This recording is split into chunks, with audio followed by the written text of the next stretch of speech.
disampaikan pada rapat pleno penetapan rekapitulasi hasil penghitungan suara dan hasil pemilihan umum presiden dan wakil presiden 2014 yang menyatakan menolak pelaksanaan Pilpres dan menarik diri dari proses tahapan pemilu yang sedang berlangsung, tentu saja berimplikasi hukum ketika dinyatakan secara terbuka dan dipublikasikan secara luas oleh media cetak dan elektronik.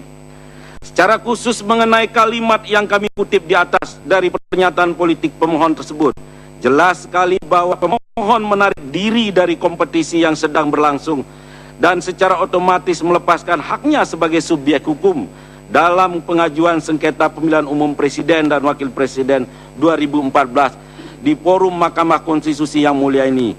Sehingga dengan demikian pemohon tidak lagi memiliki legal standing.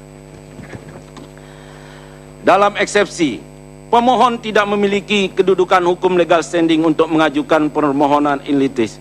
Sehubungan pernyataan pemohon telah menyatakan menolak pelaksanaan Pilpres dalam menarik diri dari proses tahapan pemilu yang sedang berlangsung dalam pemilihan umum presiden dan wakil presiden tahun 2014. Dengan demikian, pemohon sudah tidak lagi memiliki kedudukan hukum atau legal standing sebagai pemohon untuk mengajukan permohonan dalam sengketa PHPU Presiden dan Wakil Presiden 2014 kepada Mahkamah Konstitusi Republik Indonesia. B. Mahkamah tidak berwenang memeriksa, mengadili, dan memutus perkara akuo bahwa pada posita permohonannya, pada pemohon pada pokoknya mendalilkan telah terjadi permasalahan administrasi pemilu. Oleh karena itu, posita permohonan akuo jelas bukanlah sengketa yang menjadi kewenangan Mahkamah Konstitusi Republik Indonesia. C.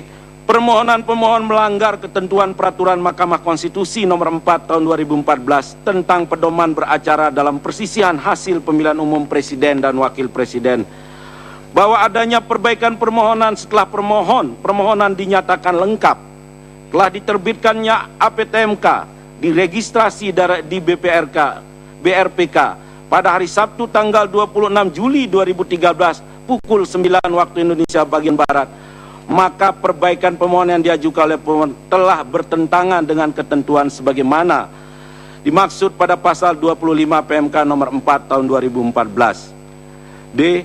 Adanya penambahan substantif pada perbaikan permohonan, diantaranya penanganan oleh pejabat penguasa daerah, rekayasa pihak penyelenggara pemilu, perusakan bukti yang ada dalam kotak suara, bahwa karena terhadap penambahan substantif pada saat perbaikan permohonan haruslah diabaikan atau setidak-tidaknya tidak dapat diterima.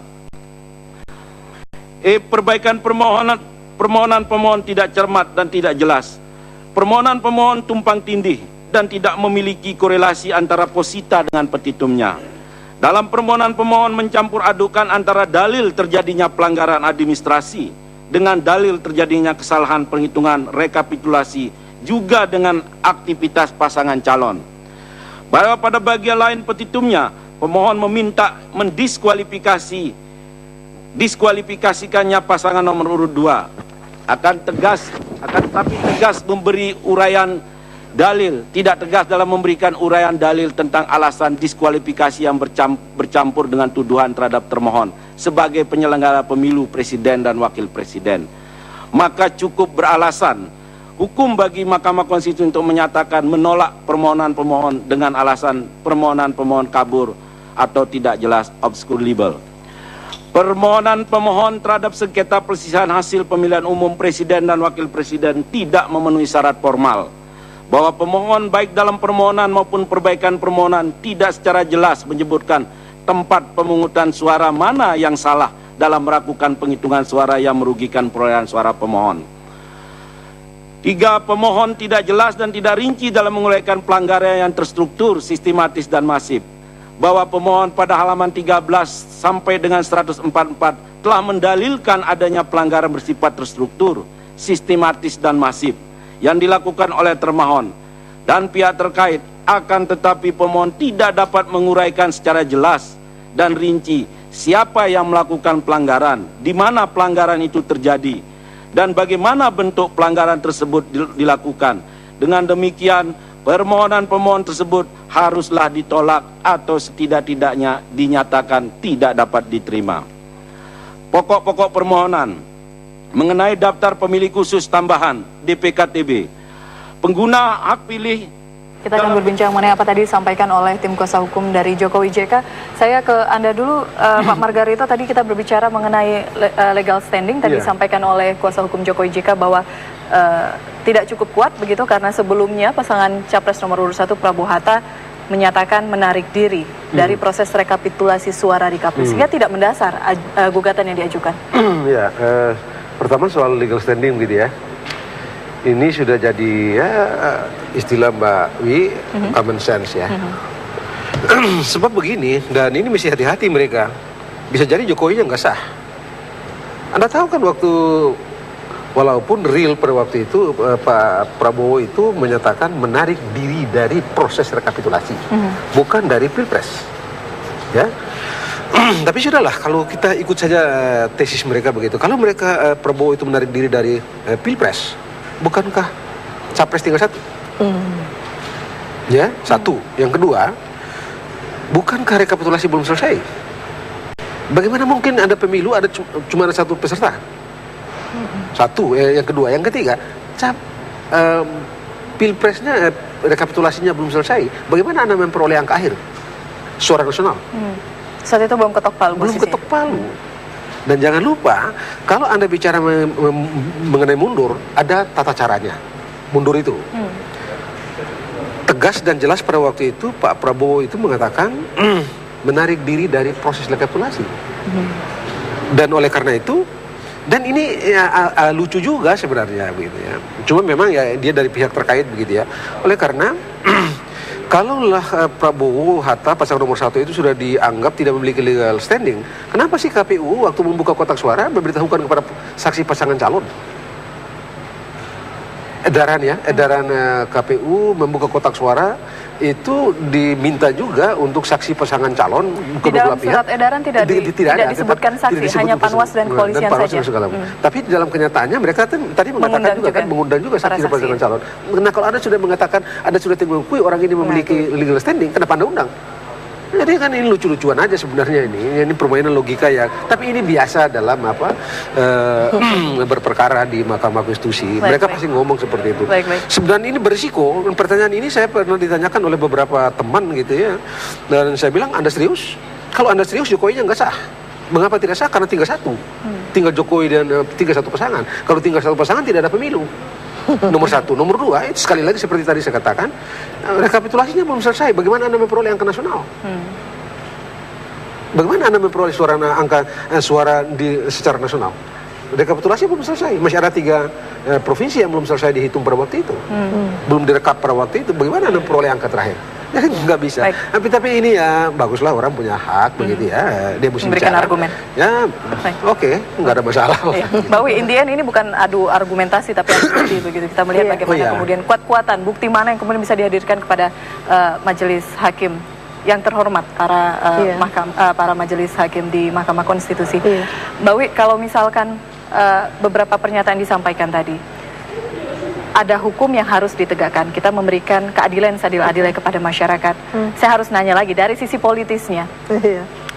Ada beberapa poin yang mungkin secara politis sengaja dimasukkan atau tidak dimasukkan. Kita tidak bisa menilai itu. Tapi kalau Anda melihat, apakah kemudian ini kedua kubu serius hanya memberikan bukti-bukti saja, atau mungkin saja dimainkan sisi politis itu? Iya. Biasanya hukum dan politik ini berhimpit. Nah, itu poinnya. Itu poin yang ingin saya. Apalagi tata negara. Apalagi tata negara. Orang tata negara yang tidak kuat di norma, itu tampak seperti orang politik. Iya. Betul. Ngalah-ngalahin political scientist ya. Betul gitu. Tampaknya begitu. Iya. Jadi memang agak berhimpit seperti itu. Karena argumen-argumen hukum ya, yang memang berpasal dan berayat-ayat itu sebetulnya juga berkaitan dengan proses politik kan gitu. Oleh karena itu ke depan bahkan kami mengusulkan yang namanya hakim konstitusi itu, Mahkamah Konstitusi ya, hakim MK itu tidak hanya terdiri atas pakar-pakar hukum atau praktisi hukum. Boleh dong ahli politik juga di situ supaya tidak apolitik gitu ya. Perlu diakomodasi itu. Jadi entah ada 1 atau 2 gitu ya hakim itu yang dari betul-betul pakar gitu ya di bidang politik, karena itu diperlukan supaya tidak bermain dengan kalkulator saja tadi itu kan. Ini yang memang harusnya saat ini ya, karena politik kita suhunya mulai memanas lagi. Setelah Lebaran sebetulnya kita sudah cool. Sekarang ini mulai menghangat gitu ya, karena masyarakat harus diberikan kepastian. Mereka sudah melakukan hak politiknya dengan memilih calon-calonnya itu. Saat ini memang sorotan ke Mahkamah Konstitusi. Oleh karena itu, kalau di MK ini permainan politiknya lebih dominan ketimbang hukumnya, ini nanti tidak selesai. Padahal kalau MK bisa menyelesaikan secara hukum di situ, mestinya yang akan mempansuskan itu mulai mereda, karena tidak perlu lagi nih bermain politik yang lebih ini lagi ya, lebih nanti lebih meningkat lagi.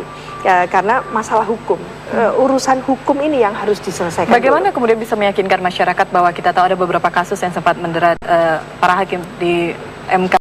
Bagaimana kemudian bisa meyakinkan masyarakat bahwa betul ini adalah putusan yang final dan mengikat, artinya memang tidak ada unsur politis di situ, dan masyarakat bisa menerima. Kita berbicara bukan mengenai menang dan kalah. Iya, betul sekali. Jadi satu hal yang perlu disosialisasikan ke masyarakat adalah bahwa kasus hukum yang diangkat oleh pasangan nomor 1 itu tidak sekedar ingin mati-matian memenangkan nomor 1, bukan itu. Urusannya adalah, kalau saya dari perspektif demokrasi, perspektif proses hukum, proses demokratisasi kita, ini penting sebagai satu pembelajaran. Oleh karena itu sekaligus pembelajaran bagi MK juga gitu ya, yang masih segar di ingatan kita, di mana ketua MK-nya sangat tidak amanah gitu. Karena sangat tidak amanah dan masuk penjara seperti itu, ini MK yang tersisa gitu ya, yang harusnya menunjukkan kepada kita semua bahwa dia memproses secara adil. Ingat bahwa dalam Pilpres saat ini ada 2 kontestan. Jadi ada 2 kontestan yang perlu diperhatikan duduk perkaranya ini. Nah, itu yang harus betul-betul dikembalikan ke hukum, tidak bermain politik. Meskipun kita tahu dari sejumlah hakim itu di MK itu adalah juga pernah di partai politik kan. Memang idealnya kita memiliki hakim MK yang tidak lagi dari partai politik. Idealnya seorang negarawan kita harapkan seperti itu. Dan kemungkinan kalau MK saat ini betul-betul memprosesnya secara adil, secara transparan, secara betul-betul bisa dibuktikan ya, tidak menimbulkan kecurigaan lagi di masyarakat, menurut saya bisa jadi pansus itu melemah, karena tidak perlu cara-cara politik masih dilakukan ketika MK ini tidak lalu menolak atau meniadakan sama sekali apa yang dilakukan oleh kubu dari mungkin lawyer dari KPU maupun dari nomor 2 itu ya memang katanya sah-sah saja mereka berargumen seperti itu. Tapi sebagai MK tentunya institusi itu juga tidak lalu mengaminkan begitu saja kan gitu. Apa yang diungkapkan baik oleh pihak penggugat maupun yang tergugat dan sebagainya itu. Itu yang kita harapkan saat ini kita sedang mencermati, sedang menyorot secara tajam apa yang berlangsung di Mahkamah Konstitusi. Siapa memang yang memang akhirnya gitu ya, nantinya itu ditunjukkan melalui data fakta hukum itu memang benar adanya gitu ya.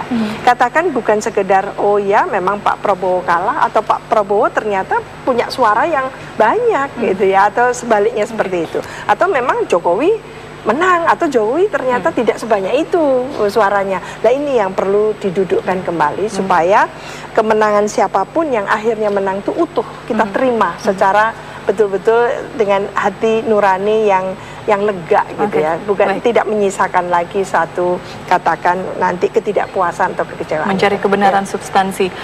Pertanyaan saya selanjutnya memberikan informasi gambaran kepada masyarakat. Bagaimana kemudian pernyataan atau bukti-bukti yang diberikan oleh tim Jokowi JK atau juga hari ini mendengarkan keterangan dari Bawaslu, posisinya saling menguatkan atau seperti apa dengan bukti-bukti dari KPU?